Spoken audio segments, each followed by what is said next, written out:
Good evening, everybody. It's your boy Zektown here on A Tale of D20s, presenting Storyboard, the frame by frame to the metagame, where we discuss all kinds of crazy things. My technician engineer, is everything good on Twitch? Nope. Nope.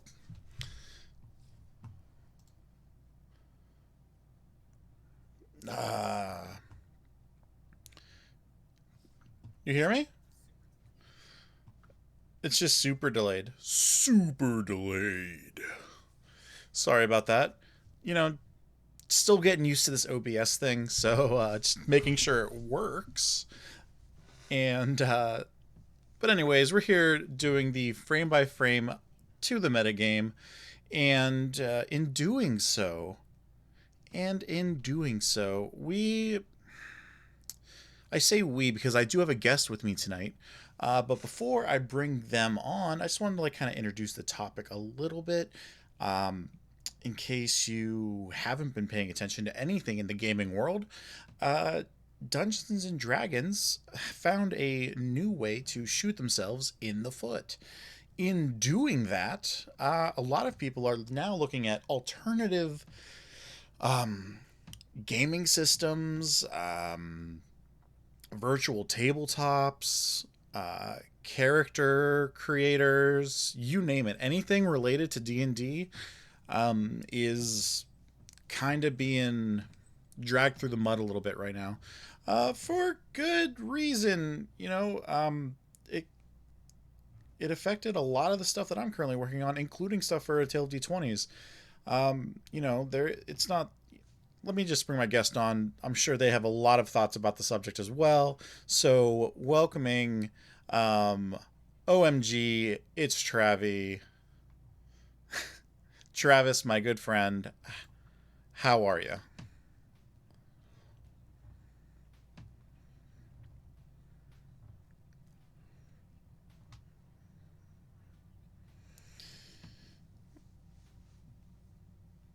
Right? Like, how many D&D games were we about to start playing that?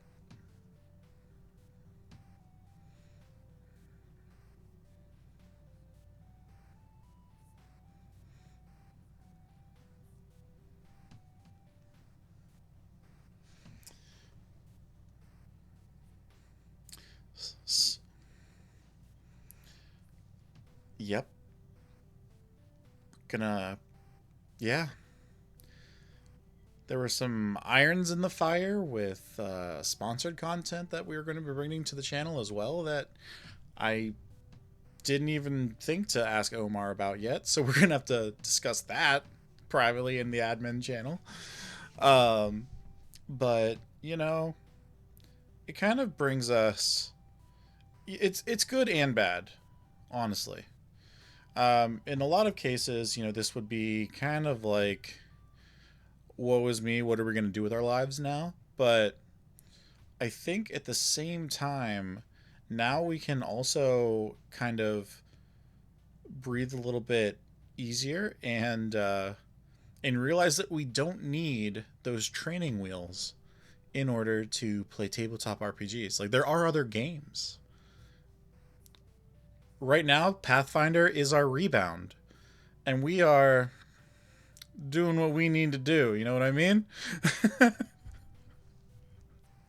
Yeah, and just fucking things up a little bit. And but there's going to be other systems too. Like we've talked about playing like Powered by the Apocalypse, um, OS, the Avatar game, which is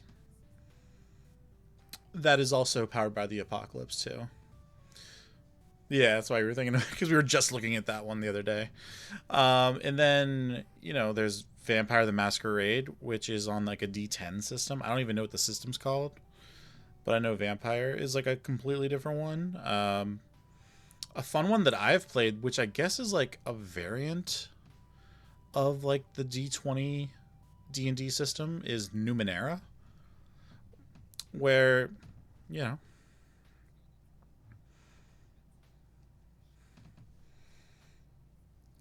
it's a lot of fun.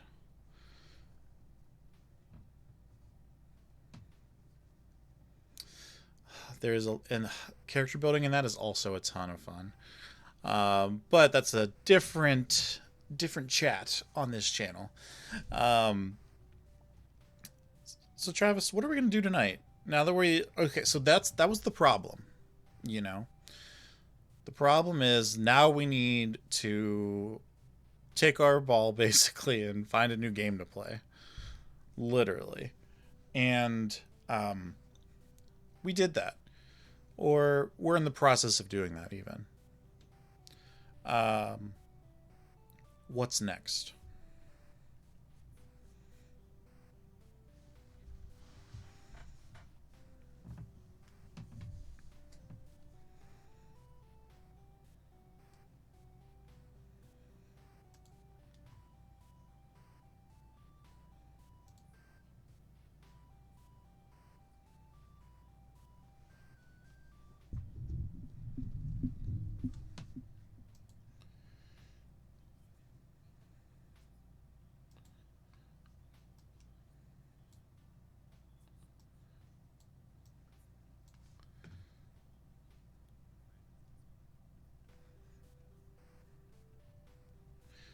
Yeah, like I've had this discussion with the Nat ones very recently, even before we got the news about the OGL.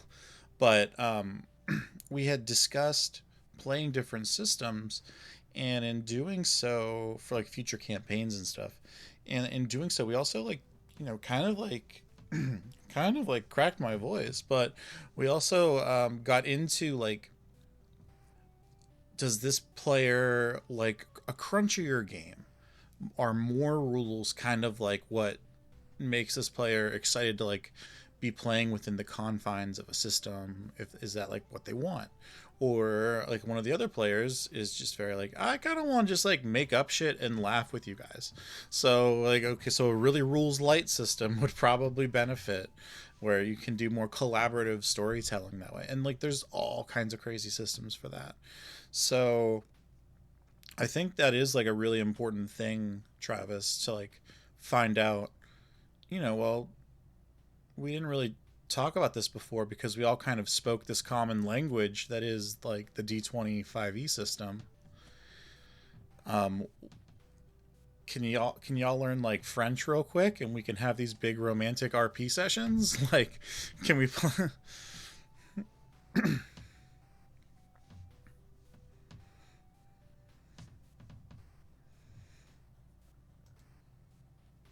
Yeah.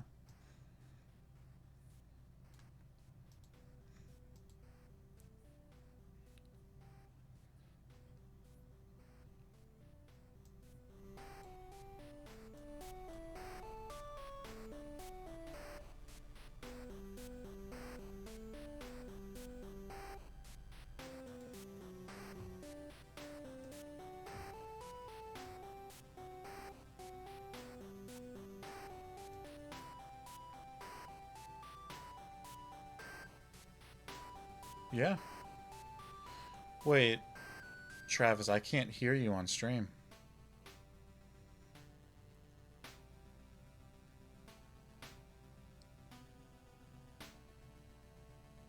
Nope. I was just listening to make sure that was working.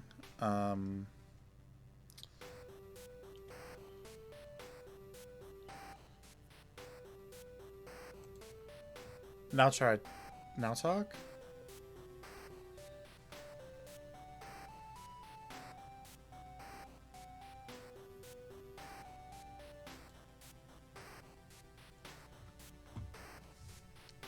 I gotta, oh man.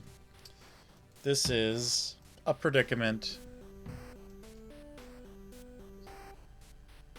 Say something again, Travis?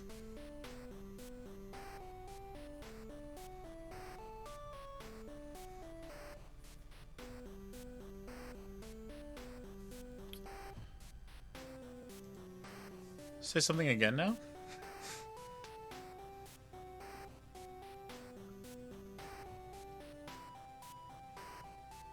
Nope.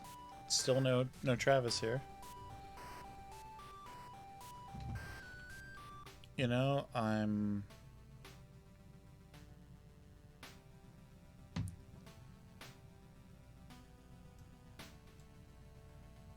Now talk, Hold Travis. on. Folks, we're having a little technical difficulties. Now talk, Hold Travis. on. Back in a moment. Folks, we're having a little technical difficulties. I'm not sure. Back in a... I don't know if I have not heard myself yet. I'm not sure. I do hear our lovely little doo-doo. I've not heard myself yet. I do hear our lovely little doo-doo. I've not heard myself yet. But it's like doing the thing where it echoes a bunch, right? I do hear our lovely little doo-doo. I've not heard myself I don't hear yet. a bunch of echoes. I only hear. But it's like doing the thing where it echoes a bunch, right? I do hear our lovely little doo-doo. I've not heard I myself don't hear yet. a bunch of echoes. I only But hear But it's like you, doing the my thing friend. where it echoes a bunch, right? I do hear our lovely little doo-doo. Oh, now I do myself hear yet. myself, but it's echoing. I do hear our Yeah, this lovely is little doo-doo. Oh, now I do myself hear yet. myself, but it's echoing. very strange. Hear our Yeah, this lovely is little doo-doo. Oh, now I do myself hear yet. myself, but it's echoing. very strange. Hear our Yeah, this lovely is little doo-doo. Oh, now I do myself hear yet. myself, but it's echoing. very strange. Hear our Yeah, this lovely is little doo-doo. Oh, now I do hear myself myself. You there? Oh man, that was a really bad feedback loop.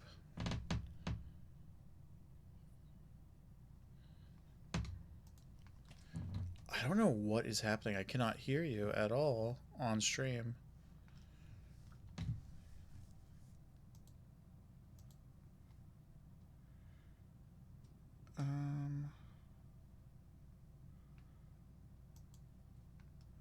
If you talk now, I think I can hear you, but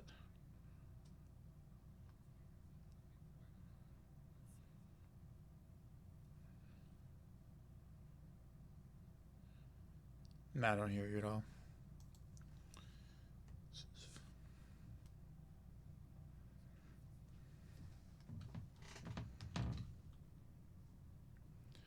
It got a little wild there. But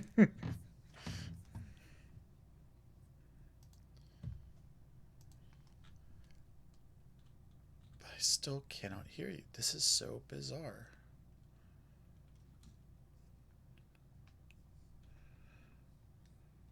Yeah.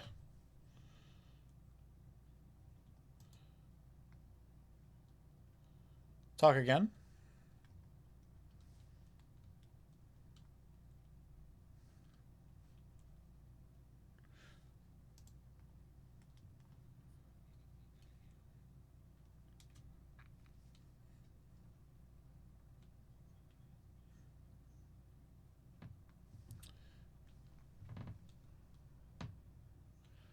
I think it has something to do with the desktop audio.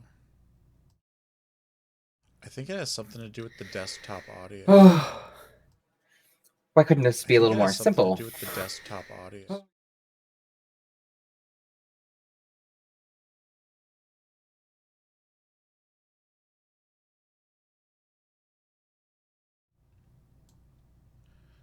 Yeah, this is so strange.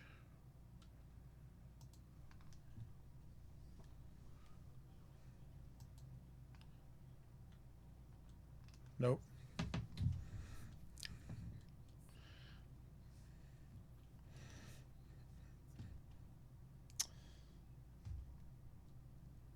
Oh my. It worked so well the first time.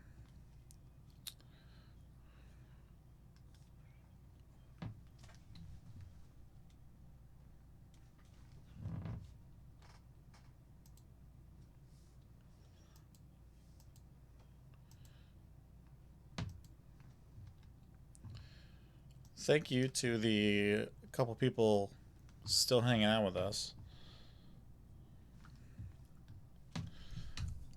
You must enjoy comedy because that is all I can imagine.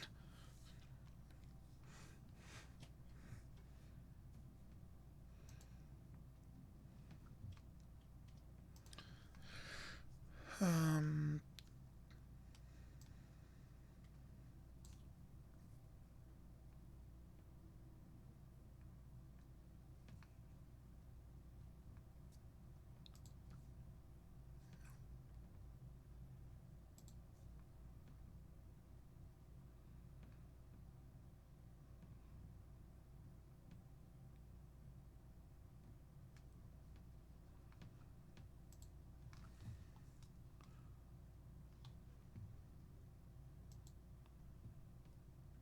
I just don't know, Travis.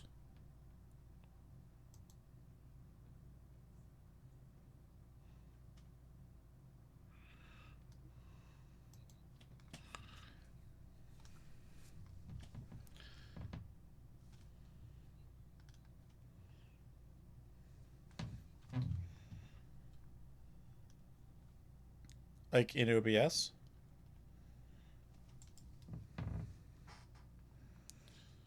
Alright, I'm going to remove you.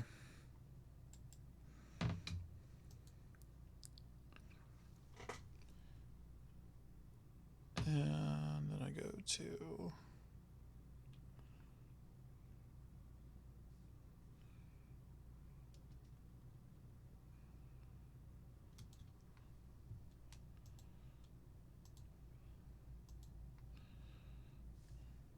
And there's...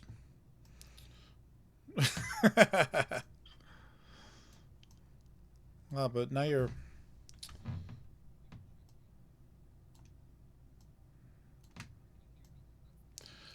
I do hear you, but not on Twitch.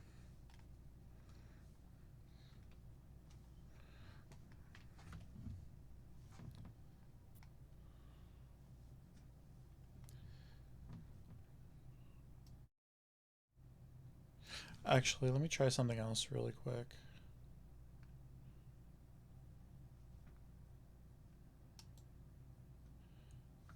Can you still hear me? Can you still hear me? Can you still hear me? Now can you hear me? I still Can you hear can. me? Now can you hear me? I still Can you hear can. me? Now can you hear me? I still can hear Hear you. me?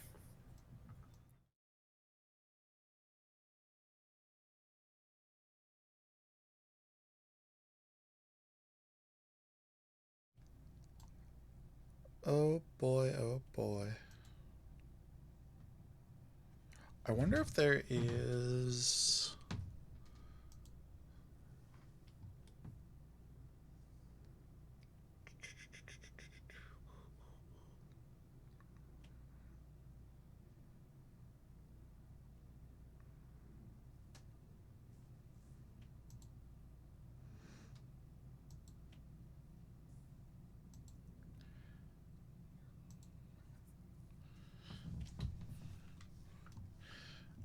I know, right?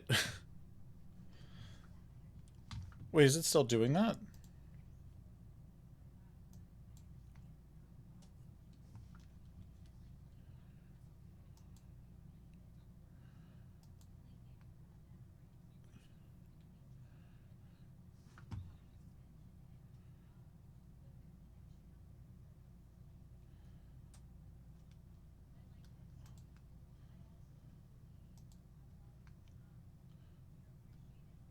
I muted you.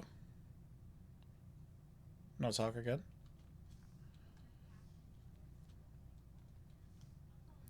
Now I can't hear you at all. Anywhere.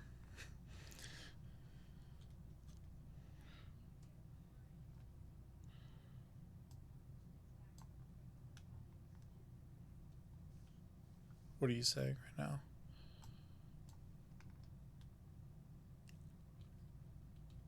Travis. Nope.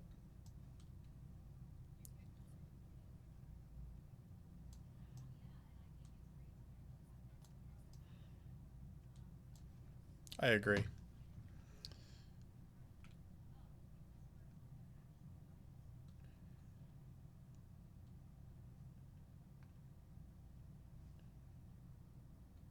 This is so strange.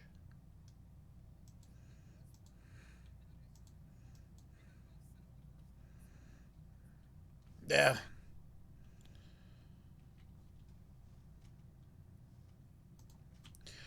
Oh my god, it sounds really bad when it's just me by myself, too.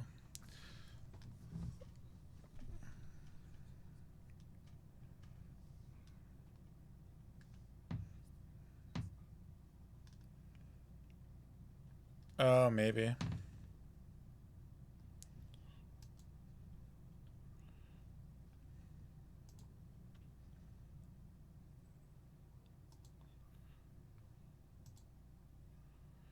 Hello.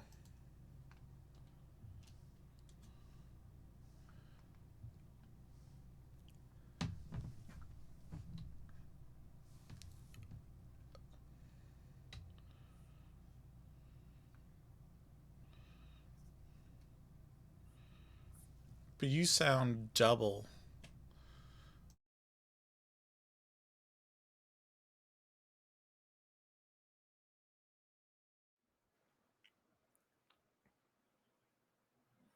Hello, everybody. Hello, everybody. Wizard Zindarek. You can hear me. Hello, everybody. Wizard Zindarek. You can hear me. Hello, everybody. Wizard Zindarek. You can hear me. Hello, everybody. Wizard Zindarek. Hello. Hello, everybody. Wizard Zindarek. Hello. Hello, everybody. Wizard Zindarek. Hello. Hello, everybody. I don't hear any loops on the stream, so you have that muted. Hello.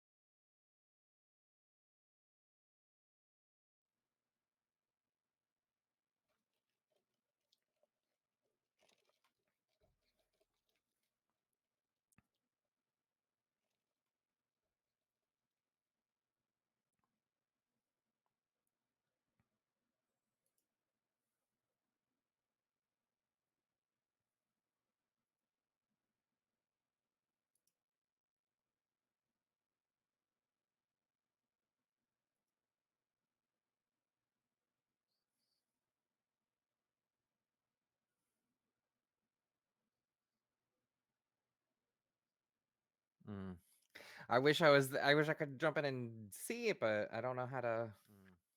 I wish I was. I wish I could jump in and see it, but I don't know how to. I wish I was. I wish I could jump in and see it, but I don't know how to.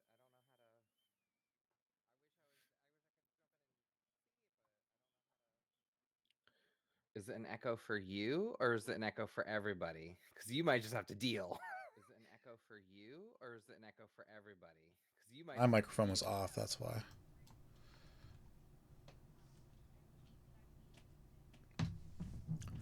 Now, if we talk about the rain, Travis, because we've been getting a lot of rain today, or were you getting snow?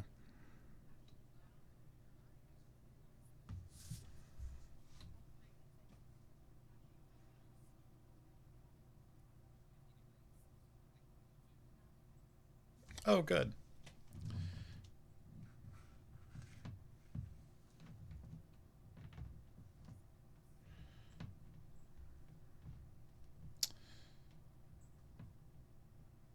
Yeah.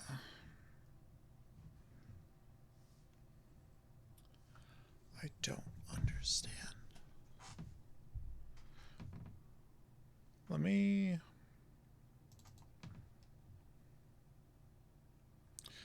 control audio via OBS? Hello, maybe now you can hear me. Peoples? Peoples all over the world. Peoples? Join hands. Isn't that the words? I don't remember the lyrics.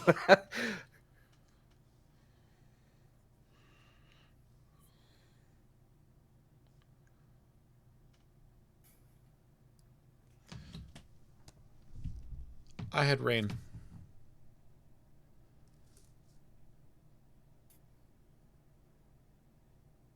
Now, Travis, did you have rain? I did have rain. I had lots and lots of rain. Thankfully. No snow. Oh my god, I think I sound great. So, I can hear you in Twitch, but I can't hear you.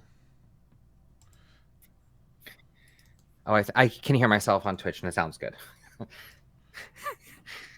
Okay. I don't know what you did, but now I think you fixed it. I think I had to like go into your source. So, one of the things to learn about this whole shakeup is I can't just use Roll20 to play this game anymore, especially to stream it. So I'm learning OBS, and now all of you are too. So under the sources where I have this web source, I had to go into the properties of it, and then underneath the like URL height and width, you have to hit that control audio via OBS.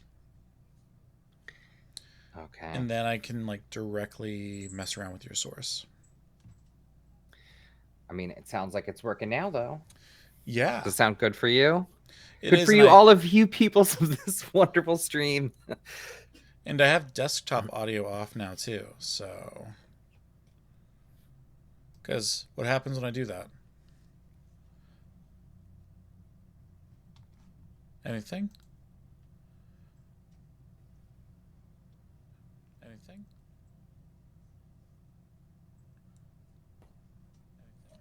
Oh, you see what... The loop is because the desktop audio is playing itself through the live feed, and then it plays it again. So as soon as I mute Twitch, it goes away. But I can't hear it go away because I don't have audio on Twitch on. But that's like with the desktop audio. So is it working or not working? I think it's working. I think it's working now too. I don't think that I hear a loop. It shouldn't be now. Now it's just like literally your microphone, my microphone, and if there was cameras. some music, I can't hear it. I don't hear music.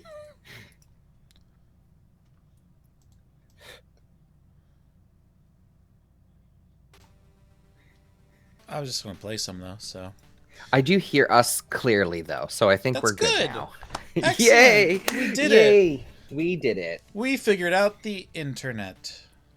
Solved. Check. Like and subscribe, folks, for more great content like this. Pretty much, yeah. We'll no, we're starting a little bit late. Starting at 7 apparently tonight. That's what we actually wanted to do. Which is fine. rapid fire sessions. Yeah, rapid fear. Wait, no, that's just what I have right now because of how well this has been going. Oh, okay, so let's just dive into our topics for tonight, Travis. Yeah. Let's, I guess, start with like a fun one. One that I find is really fun. Like something to think about with, you know, making a systemless world, because that's ultimately kind of like what we are trying to like game plan and metagame for ourselves and for our players and for anybody else trying to watch this and get some advice on these types of things. In creating a world that doesn't necessarily depend on a system, one of the like important things you're gonna like probably have to ask yourself is like, how serious of a game are you trying to play?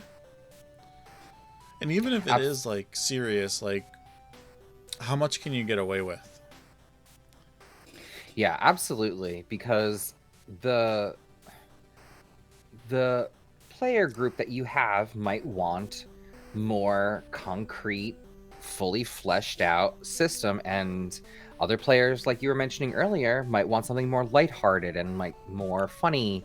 And I feel like those other aspects can influence how you develop your story and create things. Because if you have higher, like more serious players that really want to dig into the nitty gritty, then you're going to have to flesh out a little bit more and maybe create more mechanics or create more, lore stuff. But if you're having a little bit of more lighthearted time and sort of have a rough skeleton of what you want to do, you can sort of get away with fudging a little bit more. So yeah, and even just like, are you going to break the fourth wall in your game? Mm-hmm. Is that important for like pop culture references and stuff like that? Like, what is your approach? And like, why would that work in your game? Like, why would that like work as like part of the system in general? I think that could be a fun flavor mechanic where you can have your character ask you, the player, for help. Right? And if you role play it in a really like funny or really serious way, that could potentially become like a mechanic or a theme or something that you can dig into. That's actually a good idea. I didn't even really think about that, but that could be a lot of fun. Like if your character, maybe they go to a shrine or a holy place or an arcane surge or touched an item that they didn't know, and it like clues them in that they're a character playing a game, like they're a character in a game. But you also then don't want to have them have like metaphysical dread about being a character in a game. So you got to keep it like, got to balance it a little bit. Yeah, I think definitely like how you approach that, because like what happens if you throw like 10 bags of holding into like one bag of holding at once? Right. Are they gonna explode like it says in the handbooks, or is it gonna do something else? Is it gonna open a like, is it gonna explode so hard that you just got ripped to the table? And now you just like have to like talk some stuff out with like the DM? Like, yeah, that was bullshit, but you just try to do there, that, right? Like right. I think that's actually really funny, and I hate to like go on a tangent already, but like part of me is like, how funny would that be as if you have to role play your character joining the table talking to the god about something that happened, right? That could be really funny. That could be like a really like good moment. I feel like if I was GMing that, I would probably like build in some mechanic that they're like when they come and they're fully aware, but then when they go back they like forget what they asked for, so then that way they don't have that existential dread. So that way maybe they have like a feeling that there's more, like fourth wall more, but like not it be like a you always know or remember type deal to sort of allow the plot to continue, because I wouldn't want that person to become like the crazy hermit that believes there's people that watch us or play us. You know what I mean? Yeah, no, I could totally get that. It also just made me think about the fact that like magical item shopkeepers, or like shopkeepers that have access to bags of holding in general, that's like some of the most dangerous. It's like having like a nuke, like a mega nuke, just hanging out in your shop. And in small towns everywhere, in your game world, there's just nukes. But the thing is, they don't know that they're nukes. I feel like you have to know. Maybe like the high level wizard, sorcerer, magical adept person might know what happens or have seen someone combine them, but I wouldn't think that that is like common knowledge. You know what I mean? Or I feel like that Bags of has to Holding... be common knowledge. You know what I mean? Like, what happens whenever you get the OCD shopkeeper who like has a bag of bags, and they're like, oh, this bag it can hold so much. Let me just put more stuff in there. Accidentally throws a bag of holding in. Kaboom. Kaboom. Yeah. No more shopkeeper. I feel like you gotta know this kind of thing. But are people gonna know what happened to level that city? I feel like it depends on the type of game that you're in and how you want to DM or GM it. So you could totally go that way. I think that it might be, I wouldn't say common knowledge is how I would run it. I would run it as, the business owners are savvy enough to know not to stick bags of holding in one another type deal. But a peasant, I would love to have a peasant do it, buy 2 bags of holdings and accidentally, like, that was a fun lesson learned for an observer. Craziness. But should we, do we want to, now that we have our audios figured out, I know that some people heard you giving the intro, would you want to recap again and sort of set the scene? With so here's the scene. Debacle, and why we're discussing.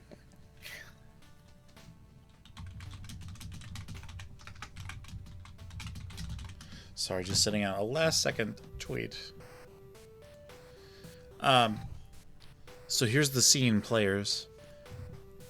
It's a dark and stormy night, and you find yourselves with your favorite traveling companions. You've been together for years now, and you're sitting in a tavern of all places with nowhere to go. What's more, the dreaded Wizards of the Coast, a terrible capitalist organization that has strewn chaos into the battlefield of actual play and streaming and third-party content. And now, we need to find a new game to play. What will it be, players? What will it be, indeed? So and we're not, kind of like a little intro, D&D style. That was fantastic, yeah. So obviously, if you're watching D&D, if you're in this universe, you know that D&D is very much in turmoil right now. The Sorcerers of the Shoreline, as I've heard it also be called, are currently doing some nasty, nasty things. So until they relinquish, we have to put our power of the purse somewhere else and our time and energy in those who care and appreciate us. So let's talk all things not D&D. Yes. So in talking about things that are not D&D, how do you make a mechanicless world? I would say so. I think that for me personally, a mechanicless world is a fully fleshed out maybe not fully fleshed out, but a thoughtful world that has a few factions, has some history, has something that is going on that allows your players to sort of dig into it and allows you to talk through. Because you don't need dice to talk about a world or sort of understand the lore or things that are happening. And then you can learn to, so to speak, live in that world and, grow your game from that. So I guess, Travis, this is like a great opportunity to like actually ask you about this, as you're going to be doing some of these things in coming up with your West It's a West March style. West March style campaign. Mm-hmm. So is there something where you can take, like, you know, like, do you have to think about your plot hooks any differently than what you did before because it was specifically in, like, a D&D system? Oh yeah, absolutely. So this is one of the challenges right now is I specifically was going to build a campaign around the Radiant Citadel. Mm-hmm. And that is a adventure guide where it has sort of a world or space sort of mostly fleshed out, and then it's an adventures, so it has adventures 1 through like 13, with different plot hooks and storylines for players to go in. And I wasn't going to run my players through that, but I was going to like live in that world, use those people, use some of those mechanics. And now I need to retool those things into a system that is not D&D specific. So Yeah. and the thing that is sort of the silver lining is you can still take those ideas and morph them into your own. So something that, unfortunately, because of the situation with WotC, I don't want to play a Radiant Citadel branded game anymore, but I still want my players to basically be the heroes that, the Radiant Citadel, just a quick backstory, is supposed to be a bastion of hope for the multiverse. It's where those that are in need find refuge, find solace, find support. And my players were going to be part of a guild hall that would go out on these missions and help and do various quests on the material plane. And the Radiant Citadel was that bastion of hope, of light. And they had a few mechanics in there and, players and NPCs that sort of set the tone. But I can take all of that and sort of morph it into its own world and still carry on with the guild hall heroes. But now it's, it's not, in the ethereal plane on the Radiant Citadel itself. It's going to be somewhere else, and that's fine. You can, save those concepts, and now it's a floating city in your world. There's high magic, or maybe it's But honestly, I think you a could... place that phases in and out of the material plane or whatever. I feel like you can't, like, copyright the ethereal plane, though. Like, that's like a thing that's been around since like the revivalist movement in the like mid 1800s and stuff. So of course, like, come on. But I'm not gonna take the, it's a literal floating diamond in the astral sea that a city was built on. Yeah, the astral sea might be like a different subject. Or the ethereal plane. Sorry, I misspoke. The ethereal plane. It was a literal diamond that a city was built around in the ethereal plane. I could easily say, we stole a city in the ethereal plane, and it has all these connections, and I can keep that, and I still might keep that, but I have to change, a few of the other aspects and sort of think through some of the other threats and the other foes and ways that people get around. But that's the magic of a role-playing game, is you can, like I said before, you're the god at the table. You can, you can just sort of if you have a will, you have a way, and you can recycle. Like you said, they don't have a copyright on all of those things. And as long as you change it to, fit your story, your world, it's your expression, and you can, you can still do it. You can still enjoy it. And I think that sort of what I was alluding to before leads into your next point is you don't necessarily need to read the DMG or the hand guide to sort of flesh out a world.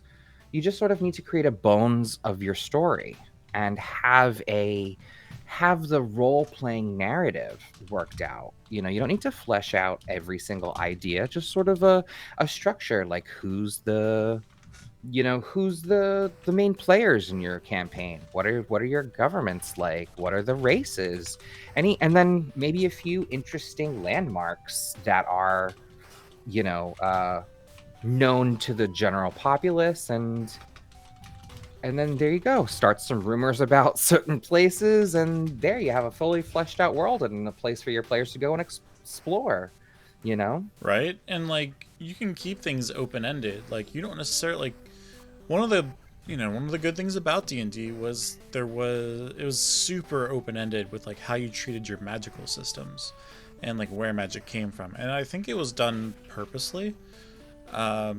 One, because there's still some people out there who are like D&D will summons the devil and stuff. So like they have like kept it that way since the the late 70s or something.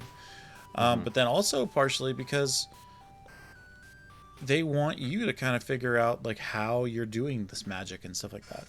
So you might also find another system that is exactly like that, which means that, you can flesh out your world just like Travis is saying, and that includes like an entire magical system, and you might even come up with rules that you would have never thought to create because you didn't have to make a framework for like D&D. It was just like, here's the framework, you figure out the rest.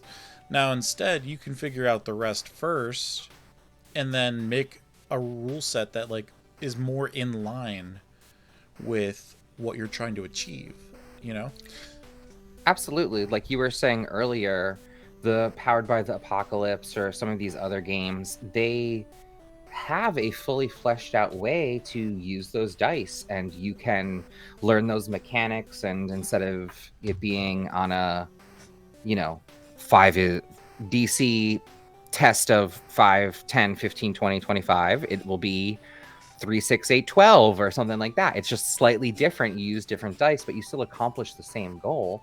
And the beauty of it is you don't have to figure out those mechanics to know if it's balanced or perfect or this or that. That's why we have this TTRPG community.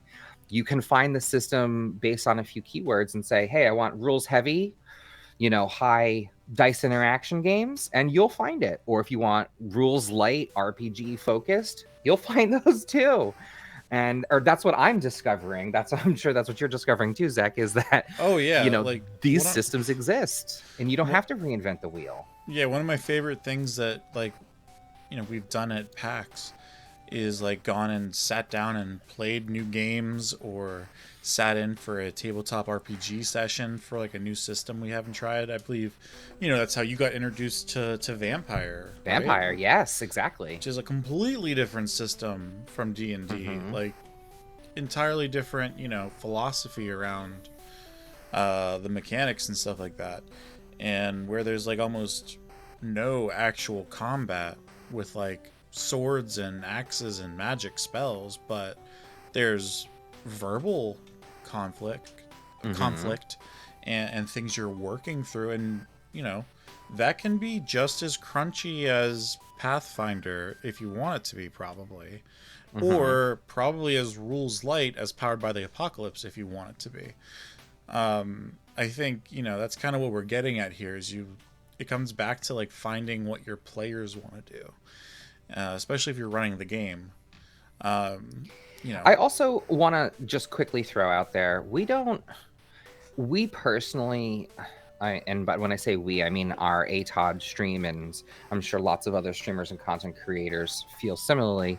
We're not saying that you have to give up D&D and never play it, and that you're a bad person for continuing, because I personally want to continue D&D. I bought those books. I have them. And I'll still use them. But we're stating in this moment, because of WotC's stance, it's not the right thing for us to do is to publicly endorse them by playing them. So until they take a better community friendly stance, we have to move on to something else. So I don't want people to think that we abhor players that are continuing playing D, because we absolutely don't. And for me personally, I wish that WotC would wake up and sure, 180 and change course, because I loved the 5e system. I thought it was great, but this goes beyond just a single person. This is a community effort. Yeah, I mean, to me, this whole thing, like, I love D&D 5e. It's a great rules light system that gives everybody a taste of what they want when they come to a gaming table, which is a very difficult task. And I'm not taking that away from D&D in any way, shape, or form. There's a lot to be fixed with D&D as well, in terms of like, the community involvement and just having, more diverse voices put things together and tell different stories that, haven't been told 100 times.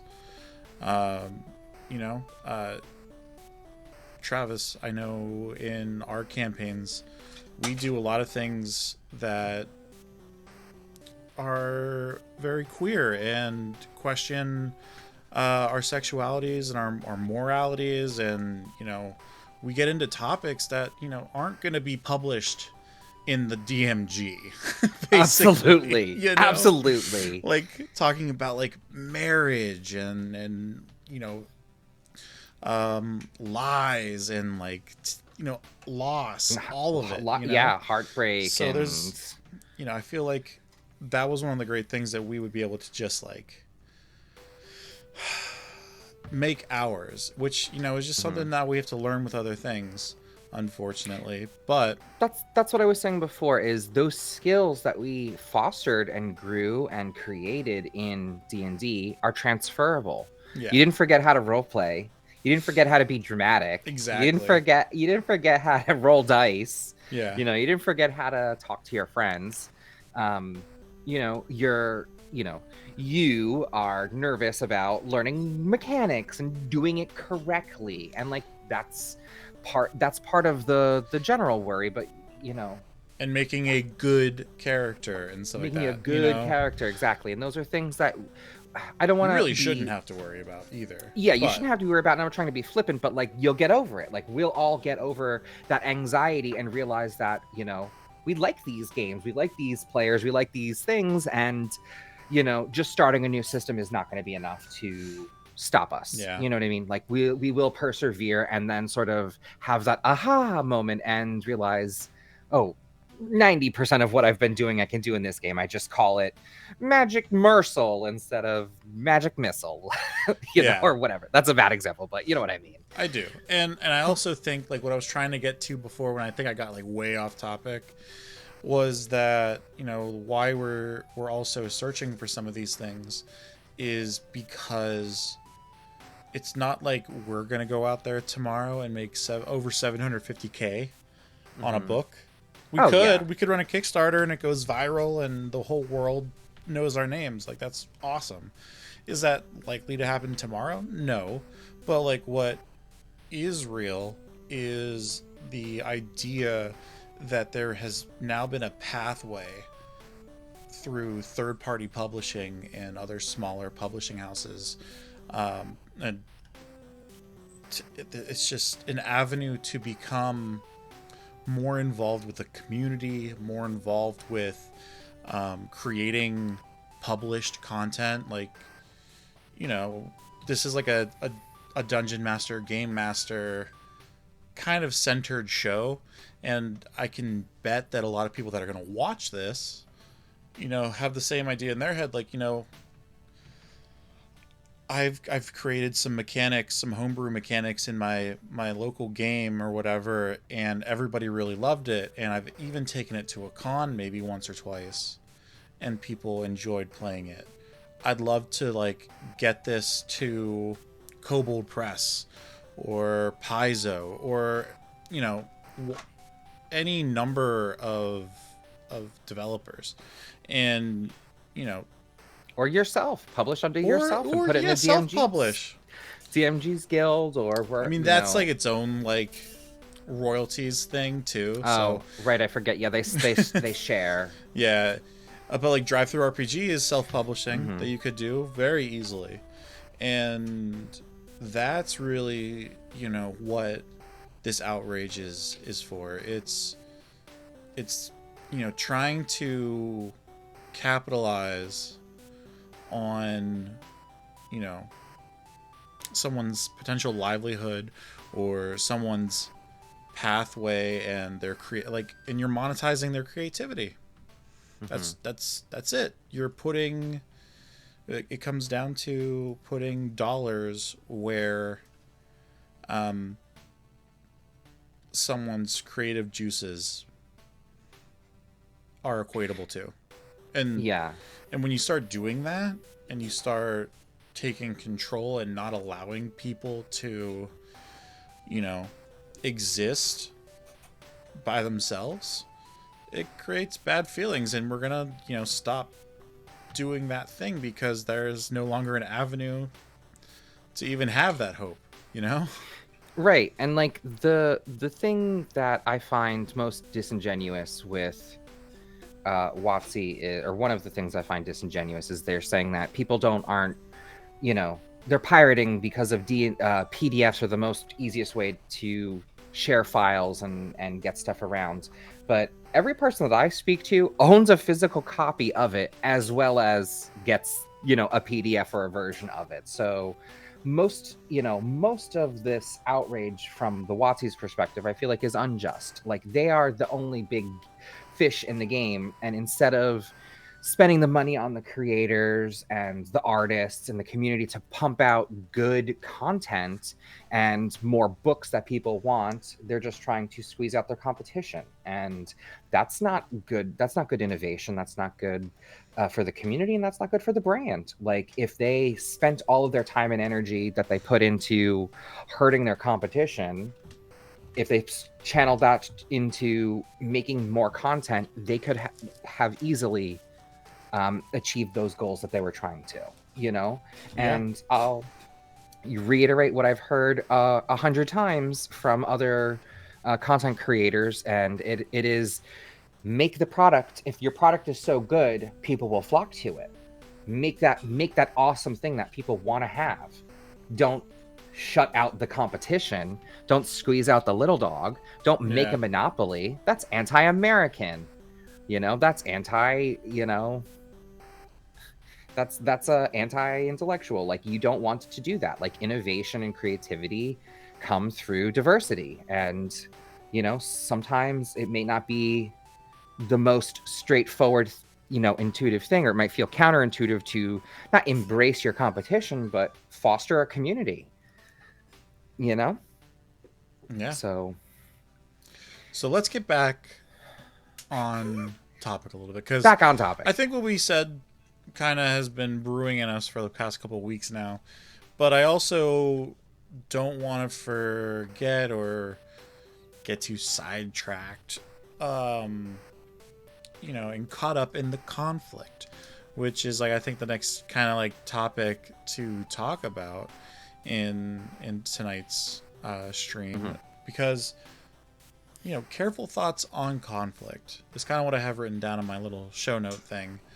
But, like, what does that mean in terms of, you know, how can you create,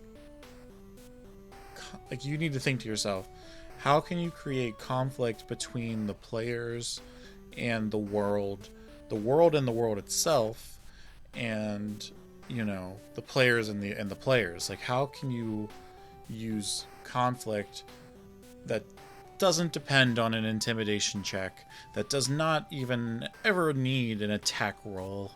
You know, how do you pull those strings in order to, you know, create something stronger and bigger than, you know, what you had when everybody first got to the table that night?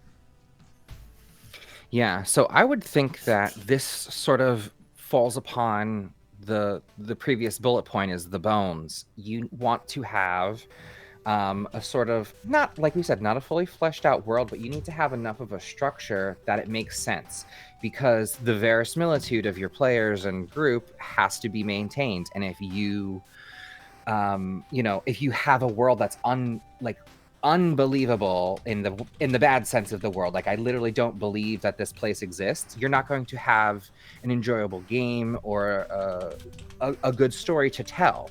So to me, your world has to be fleshed out enough that your players can live in it and can see it and believe it. And then when your world exists, you know, your players may come from different parts of the world that are diametrically opposed. Like, for example, I have created in my world, sort of the winners and the losers of society. There are two major societies that literally has stolen, land in the realest of sense from another country. And my players, someone wants to be from the main city and someone wants to be from the stolen city. And so when those players come together, they're going to have natural conflict because of how they've aligned themselves to the world you've created. So in that situation, you're not only creating a world versus world conflict where it's, something in the world happened and it has created this amount of tension in your story, and you're also combining it with player versus player conflict, because now the agency is between these two players who have to work cooperatively but also potentially don't like each other. Yeah. And that could be a lot of fun and also add tons of drama. It's sort of like an easier way to put it.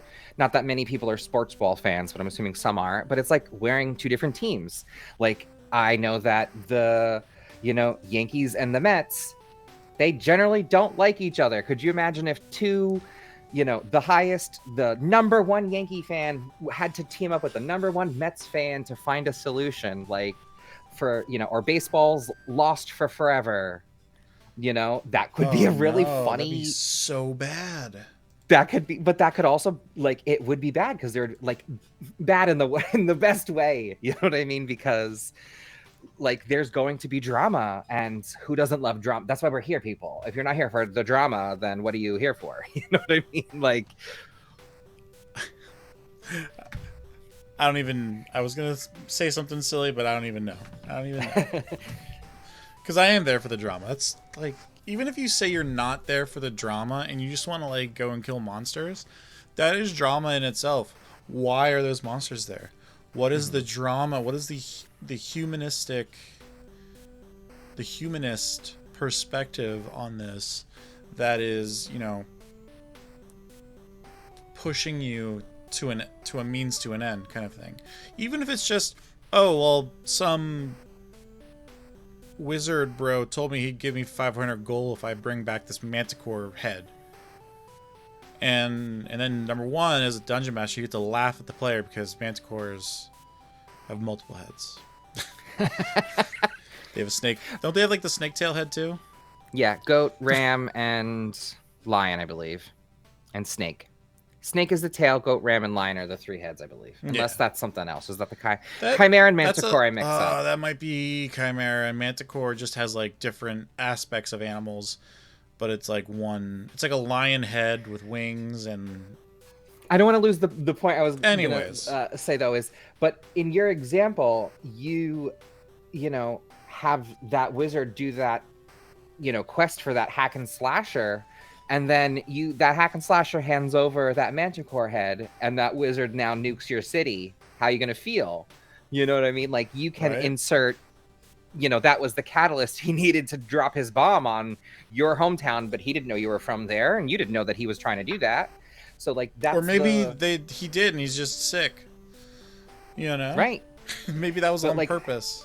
Right, but that's how you can insert the drama, and that doesn't necessarily need to revolve around D&D or Pathfinder or any of those mechanics. That's just lore and world drama that you're building, which is part of the, world versus player and, world versus world conflicts. Yeah. For sure. So you have to give your players the avenues to explore and learn the drama. And pro tip here for those inquiring minds, DMs might not, that example I just gave, your DM might not have that figured out that that's what he wants to do until that moment arises. And that's the beauty of playing this game and being in a TTRPG. You can sort of spin up a thing that you feel that would motivate or drive your player based on how they've guided you so far, so to speak.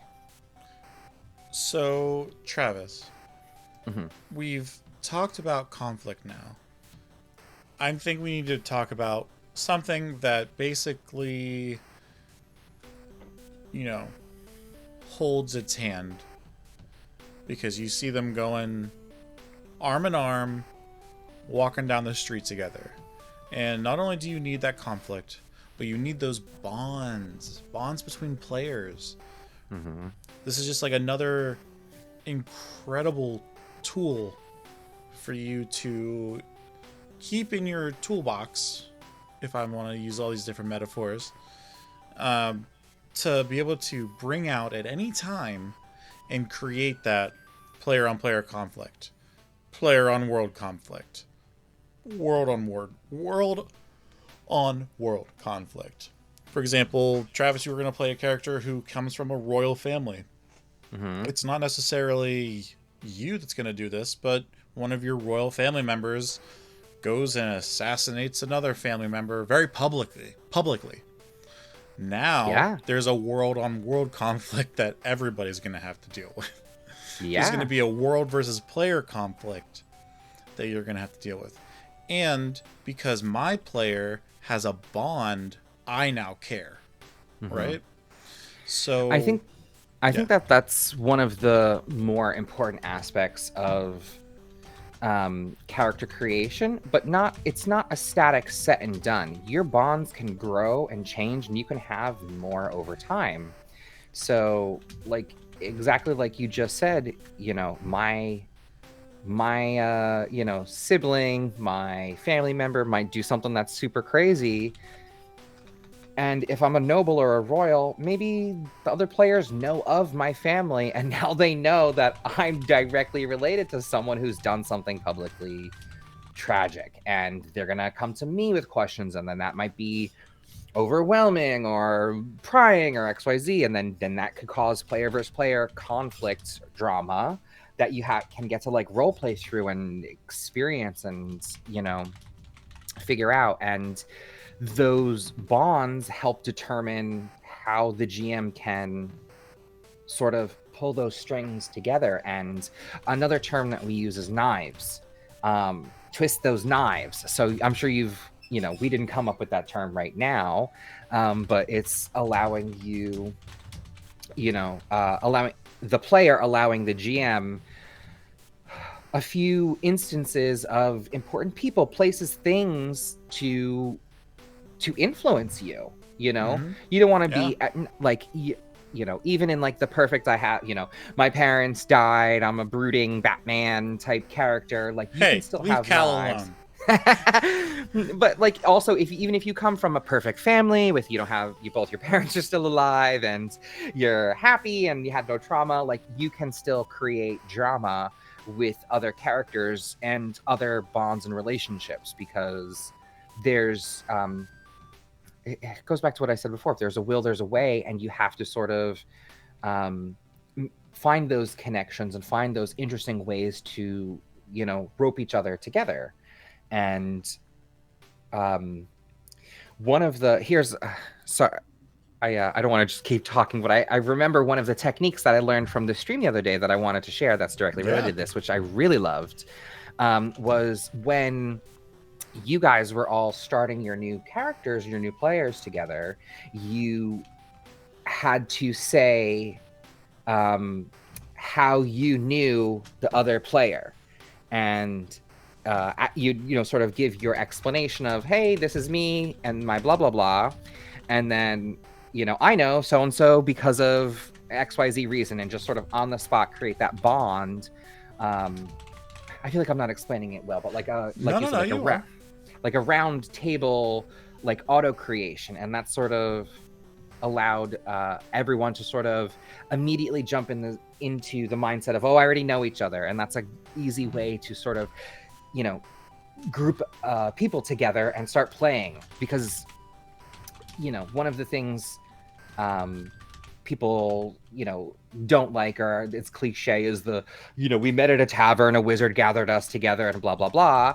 Well, instead of doing that, have your players tell you how they know each other. Exactly. And like, if your players are like on the level with you about it, and you can even make a joke about this if you want to like try to like do like an icebreaker with them to kind of warm them up.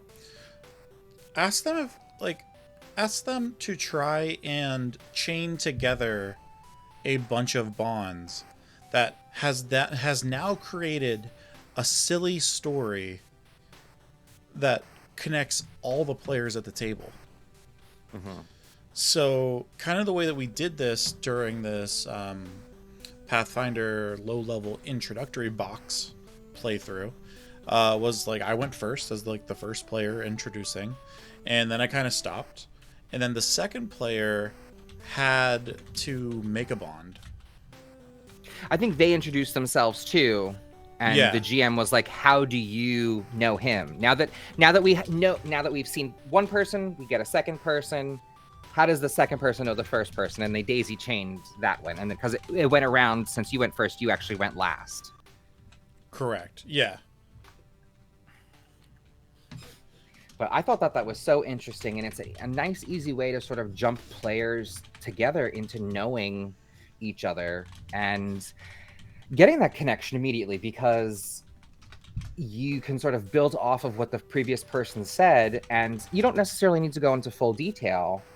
And I'll give you a great example of one. One person said that they really like to gamble, and they really enjoyed, hitting the tables and doing XYZ.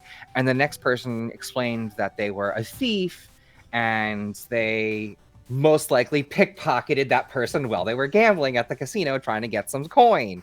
And so you're able to just build off of, a quick sentence or two. You don't, it doesn't feel like there's this heavy burden of, well, how do I flesh it out? How do I figure it out? It can just be a sentence, and then you sort of use that as a springboard into learning more about each other and sort of saying, okay, well, we said this. Now let's flesh it out. Now because that's sort of the top level idea that gets you excited, and then you can dig into the details and the juicy bits. Mm-hmm. And it gets you just like geared up to be in that mind frame of like cooperative storytelling a little bit, and like the idea of teamwork. You're doing team building and a teamwork icebreaker before you even hear about the tavern you're starting in. You know what I mean? Like how next level is that? Jason is such a talented game master, and props to Jason. Yeah, props to him for giving me something that I'm probably going to take into all of my one shots in the future. Oh, absolutely. I'm doing that too. Yeah. Cool. Next thing. I want to know how many. You sort of skipped over this one. I want to jump back to it a little bit. So, as you're building your wall and creating these bonds, do you, as a GM, when you're setting up your game and your flavor, how many walls do you set, and what type of games? I think the I don't want to say flavor, but are you leaning more? Do you lean more serious? Do you lean more heavy? Do you lean more comic book jokey? Do you want more, noir investigatory? And I feel like that sort of base genre can also affect how you wall your world, so to speak. Yeah. And honestly, even bigger pro tip on that, you can do all of those things in the same campaign, and guess what? Your players are going to remember your campaign a lot better because they are so distinctly different when you go from one thing to the next.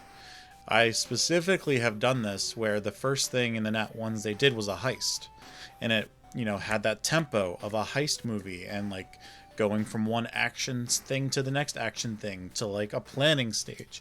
Like I ran it through like what you want to see in a heist movie. And like I've always kind of been like a big fan of finding some piece of film or pop culture in general, like a TV show even, and then like stripping down what I liked about it and like what made it really cool, and then like inserting those elements. Like we just got done doing a noir setting. You made me think about it when you said like a noir, like a suspenseful, serious noir, because the last arc they went through was this big like detective noir. Like I even had like a detective called Dick Holloway, and it was like a penis joke, but it was also like, you know, he talked like this, and you know they were in the rundown, drug-heavy part of town where it's been tent city, like after the Depression, like you're used to reading all those pulpy fiction novels, you know, and like you do that kind of thing, and you go into those tropes and you make them over the top and fit them into your world, because they don't have to be just like bums living in tent city. They can be dwarves and elves and half-orcs displaced by like an unfair capitalist takeover by a faction in your campaign, which is exactly what happened. Spoilers. Yeah. And now because of that, all these people like got priced out of living in their homes and then are now in tent city. Yeah. You know, and like that's like a real that's real drama, and you just gave your players like a distinct feel that is going to be different from the last town they went to, you know? Oh, yeah. I could go on and on about that kind of stuff. I love being able to do that. And guess what? None of that was system dependent. I could have ran that in Powered by the Apocalypse, as I could have ran it in the Fate system, as I ran it in Dungeons and Dragons. And I'm trying to think of the best way to sort of say my idea, but you don't even necessarily even need a system like you're saying. Yeah. But I mean that in the regards, like, you could take some things and just role play with your friends through it. You don't even need to roll dice. And you're still playing a game when you're having these moments and these, you know, do you even roll, bro? Yeah, like, you, like, you know, I think we're all sort of like, you know, dice goblins and like rock, you know, shiny rocks. I don't know what you're talking about. For the most part, but like, you know, and I don't want to blaspheme and say give them up, because I'm not, but I'm saying like there are some times when you don't even need to. You can just have those, you can just have those moments and just have that like great exposition or drama without even having to worry about like, you know, do I meet a DC or do I have the right proficiency or whatever. Oh yeah, like I'm so excited for Nat Ones, because I stewed on what the next arc was going to be for a long time, and we're doing spy versus spy, baby. It's going to be like a spy thriller. So like, again, it's as important for the dungeon master to keep it fresh and fun for you, because if you can pull stuff from pop culture, if you can kind of see what you like about the fiction that you enjoy, you know, like really basic things. Yeah. You're gonna want to world build in it, you know, like, and like that is so legit. And like, let me tell you that like your players are probably not going to pick up that you used that scene from, you know, Percy Jackson, you know, or a Harry Potter, or a, you know, Star Wars episode, or, you know, insert drama, you know, here, like the specific, you know, story that was in that show you watched or book you've read, you know, it is being adapted and you're expressing it in a completely different way. And your players are still going to be so surprised unless they're like a savant. But what you said sort of reminded me of, you know, I'm going to spoilers, in the Matt Colville MCDM universe, when he was doing the Pact of the Chain or the Chain or whatever his live play was, when he started it, the first episode he straight up said was an episode from Star Trek, like of the Chain. Yes, like, get out of here. Even like the character death? Spoilers. Spoiler. Like the concept, like the plot line of what happened in the Chain happened, like he was like, this was straight up a story. I want to say it was Star Trek, but I could be wrong. I could be misremembering the like reference, but he basically, because he then talks about it after the fact in his other show, which I watched, and he explained it. He was like, you know, what happens is he went to one of the players, and then that one player basically got god powers and then became the BBEG in episode 1, and then but he like worked with that player to like create this like moment. And then it was like crazy, and everyone was like, oh my God, I can't believe the XYZ happened. And he was like, you know, afterwards when they were decompressing and talking about it, he was like, yeah, I stole it from Star Trek or whatever. And they were like, oh my God. They're like, they didn't even realize. And like, it was so good because like those stories that you love, like you can express it in your own way and still steal the ebb and flow, so to speak, but you know, show it in your, you know, in your world, your world. And what's that phrase? It's not copying is the best form of flattery, but it's like, is that it? What's the, you know, there's like a phrase out there. Roughly the same thing. Yeah. Like mimicry or... Mimicry is the highest form of flattery. Yeah, it's basically like copying and like imitation. Thank you, imitation. God's, thank God's you. enemy. Thanks, God. Appreciate that. Yeah, imitation's the greatest form of flattery. So like, use it. You know, you don't have to reinvent the wheel. And like I said, you think they're gonna? Too many times I've run Alien and they don't even know. Right. Something as simple as Alien. Go to the planet, find the Cabbage Patch field. You're gonna nuke it from space. You're gonna run away. What are you gonna do? I straight up named the mining company the Nostromo Mining Company. And they still didn't get it? They did not get it. I mean, I wouldn't, because I'm not a alien horror fan. I'm like a Ridley Scott fan, so like I like know the Ridleyverse or whatever. Because it's all connected with like Blade Runner, right? Yeah, I think so. Yep. And there's some other stuff too, but like, oh, so good. Yeah, but like, you don't have to reinvent the wheel. Like, just what story, what thing inspired you that you were like, oh my God, I love that, and then take it and make it yours. You know? Yeah, I mean, reskin it. Like, you know, The Power of Myth, Joseph Campbell, like The Hero's Journey. Like, there's a reason Star Wars is Star Wars and is so popular. It tells a very classically ingrained human condition, like psyche driven, you know, piece of like the human experience, and it's the hero's journey, you know. Joseph Campbell was just able to like put it in a box so that way people could like inspect it properly, but like it's existed forever. And honestly, like I thought a really fun campaign idea would be kind of like an Astral Sea spaceship with classic vessel setting where sci-fi meets fantasy, and instead of, you know, running through like a dungeon crawler campaign, you're doing like the Odyssey, right? And you like literally just change names. And you don't even have to change much. Like, you can have sirens who, like, try and trap your players. Like, they're... Right? How cool is, like, a void harpy?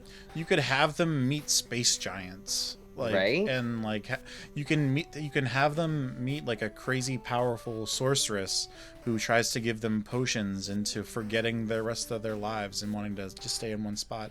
Or turning them into pigs. Like, it writes itself, people. Like, and this is like a story that's like 2,000 years old, you know? Like, still fun. You inspired me right now. I just thought of something that I'll share here with the world because I feel like it's very You broad, heard it first. A storyboard sneak peek. Storyboard sneak peek. Pew, pew, pew. Canterbury Tales, people. Oh, there is fuck yeah. So much source material there. Could you imagine reading the Canterbury Tales in like a space sci-fi? Like retooling some of those stories and... Yeah. Have you ever envisioned like the Arab Spring in sci-fi? Oh yeah, I have, because I've read Dune. Right. You know, like all this crazy stuff. Like, oh, so good.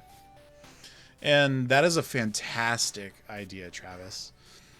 Honestly, Alice in Wonderland would be a fun one to do in space. Oh, yes. Oh, yes, honey. And it's called Kingdom Hearts.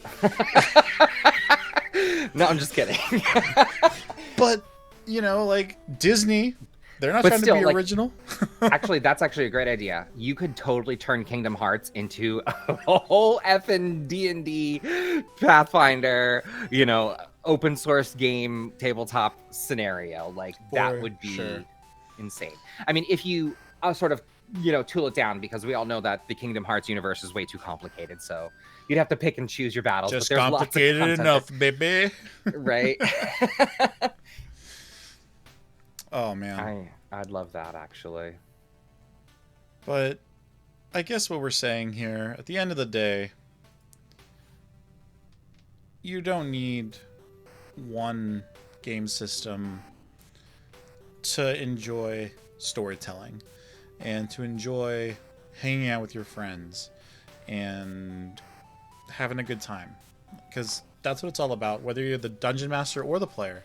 And, I kind of prefaced saying that a lot of the stuff that we do here is, a little bit more focused towards the dungeon master or aspiring dungeon masters.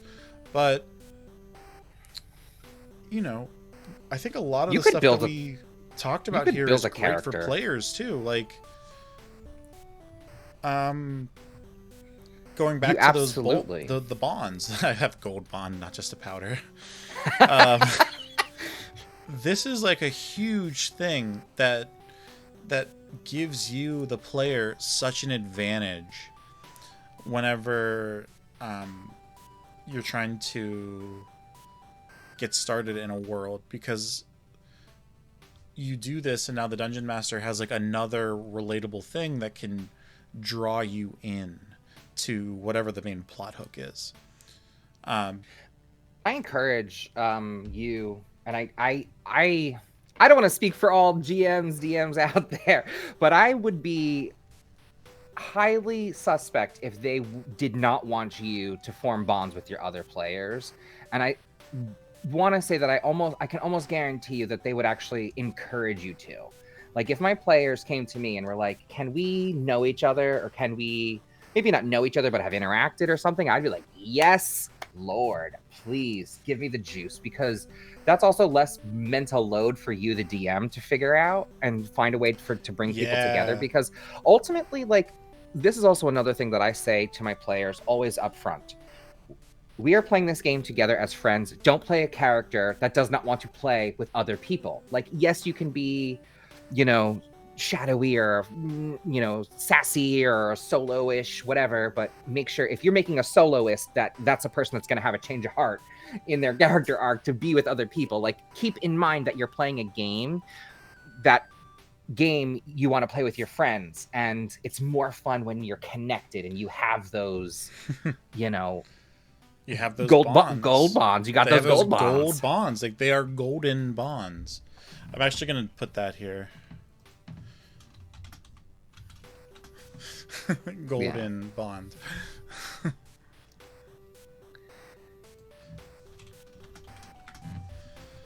And also these conflicts that we were talking about too, super important for players.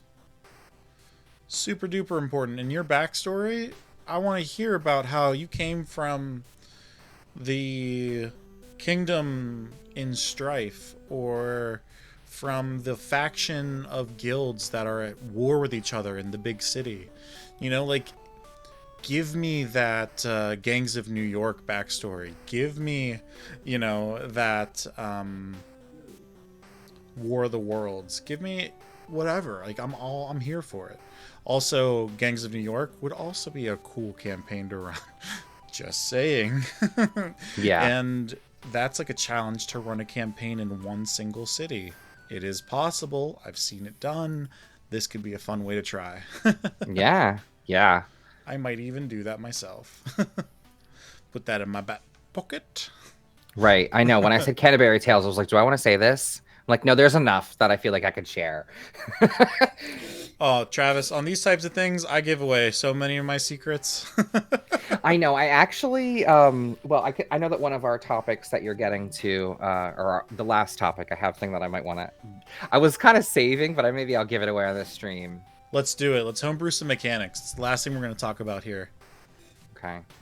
So homebrewing mechanics is system agnostic. You do not need to like build it directly into D&D, but like say there's a cool thing that happens, like for example, one of the things that I like to do, or I built, it was for 5th edition, and in 5th edition there is the whole concept of death saves, the three win, three less, or 3 saves, 3 fails. Yep.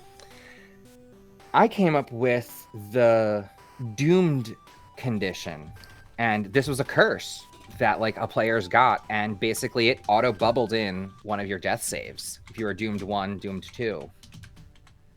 And it's like you have this affliction on your soul that makes you less resilient, less a bit of able to sort of come back. And whether that is how the player wants to express that as their physical body degrades quicker, or their fighting spirit, or XYZ, that's up to the player. But like mechanically, it's a filled in circle, and you can sort of take that how you will, because I feel like I know how I would role play that, and I think that would be different for each person. So that was one of the mechanics that I created, which I know is 5e specific, but I'm pretty sure that could be adapted to. I don't know. Do you know if Pathfinder uses death saves? I think they do. I'm not 1,000% sure. I should probably learn this. But, I should learn this too. But I know in like some Powered by the Apocalypse games, there is like the occasional, like if you don't keep track of health points, you keep track of like harms. Like you could take mental harm, and if you're doomed, there's like 4 different types, and if you get all 4 types, you have to like retire from being an adventurer sometimes. Oh yeah. So like, oh, you're doomed. Oh, you have taken so much mental trauma that like your soul is just permanently scarred, and you are partially doomed. You could do that. Yeah. You just have to think like, what is the mechanics around death in the game system you're going to pick, and how can you wrap in like a cursed aspect to it? I think that's fantastic. Right. Do you have one? What do you mean? Do you have a mechanic that you think are like a thing that you've or one that you use in your or one that you have used in your previous games?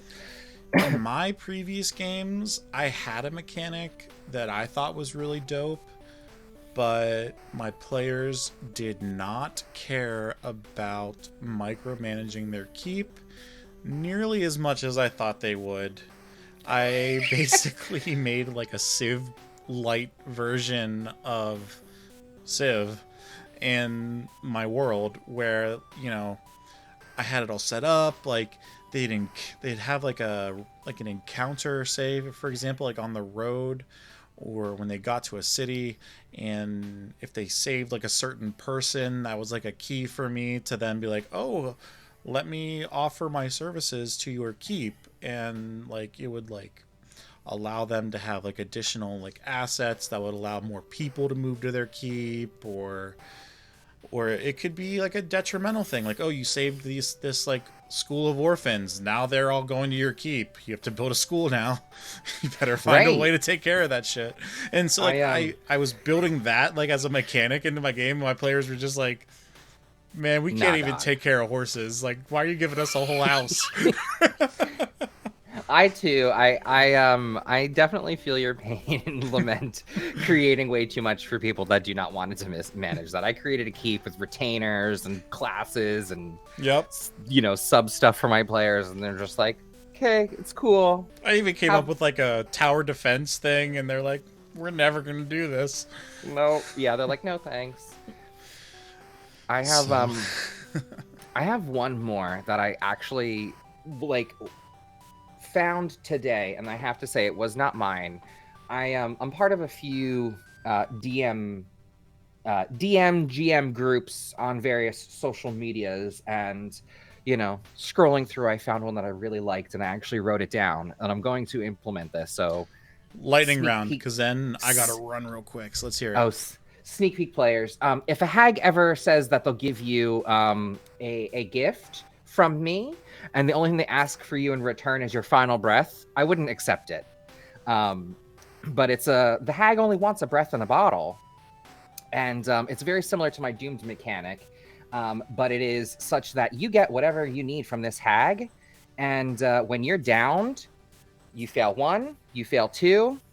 Well, guess what? Your final breath was that D3, and it's owed to her. So it's sort of similar to the doomed, but it's like a one-off doomed though. Like you know, in the future, you fail 2 of these things, you're fucked. Right. But did you insight that hag? Did you know what your final breath meant? If you're listened here, you now do. Oh yeah, I'm gonna keep that. I liked it. And you could, even if you're not in like a system where hags exist, you could be like, oh, Baba Yaga makes you a deal. The devil makes a deal with you. The devil. You know, you can do all kinds of stuff. Yeah, you could easily flavor and change that around, but I thought that was really interesting and really cool. Yeah. To, like, a way to offer your players a sort of a monkey paw, you know? Yes.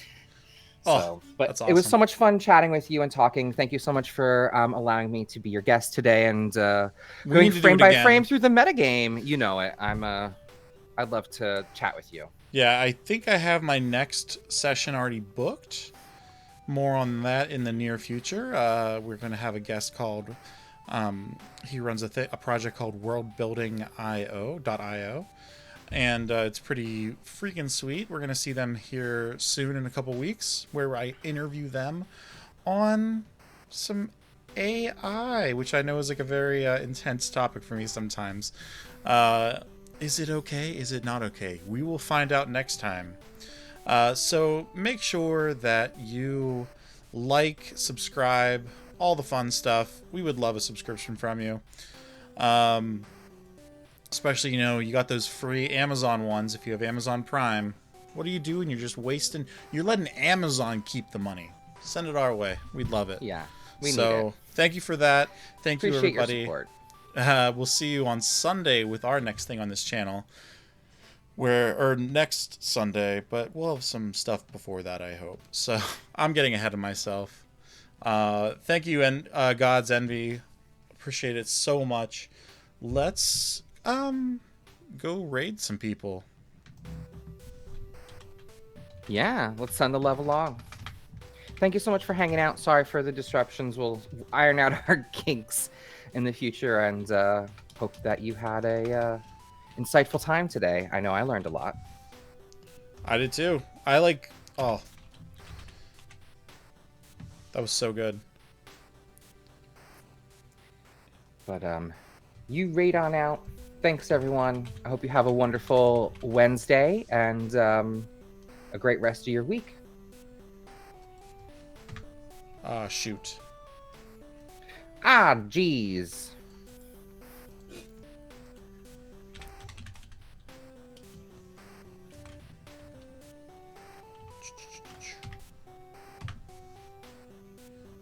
I did it. I did the thing. You did the thing. Do I not need brackets? No. I'm gonna get it eventually. /raid space name. No bracket. No bracket. There we go. Oh, thanks everybody. Sorry about that. We're still learning this whole Twitch thing a little bit. Don't worry. We'll get it eventually. I had a lot of fun, Zek. Thanks again. I appreciate your time. And bye, everybody. Bye.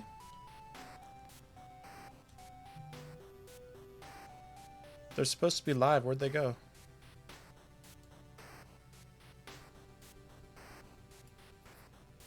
They're not live anymore. What just happened? Did they leave? Did they stop? They're totally not online anymore. I know, they just were, though. They totally were. They literally just went off, like, right as you raided. Okay, let me get out of here and see what's going on. Apparently they're having audio issues of their own, so this is going to be fun. Oh, thank God it's not just us. Okay. Yeah, right? Oh, my God. Bye. That was Talk to you later, Travis. Talk to you later.